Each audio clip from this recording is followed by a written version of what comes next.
Good day, everyone. This is Dr. Carla. Today we're going to discuss some of the differences in squatting styles and what might be best for your body. So there are many different squatting styles, and we're going to start with the high bar back squat, or ones that you would typically see and hear, and the types of mobility that you need to have to do a high bar back squat. So in a high bar back squat, your hands generally are closer together. Your torso typically ends up a little bit more vertical. Mine is going to hinge forward more than a typical high bar back squat, and I'll explain why in a moment. So you want to basically send your butt straight down.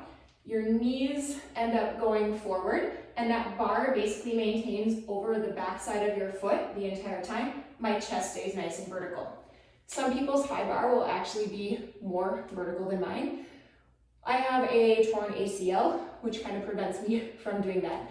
But in a typical high bar, you need much more ankle dorsiflexion. As you see, this angle at which my shin goes to my foot means I need a lot more mobility there. I'm going to get a lot more quad activation when I do this type of squat.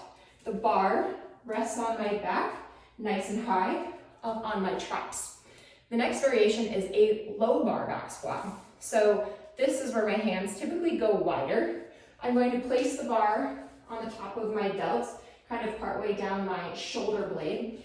And with the low bar, I basically am going to send my butt back further. I may or may not get below parallel in this movement. So now you see that I need a less motion in my ankle joint.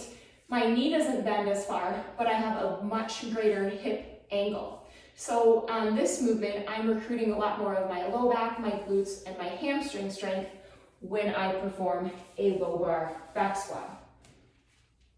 Okay, oftentimes this one we'll give to people who have lack of ankle mobility or their knees don't bend quite the way they should.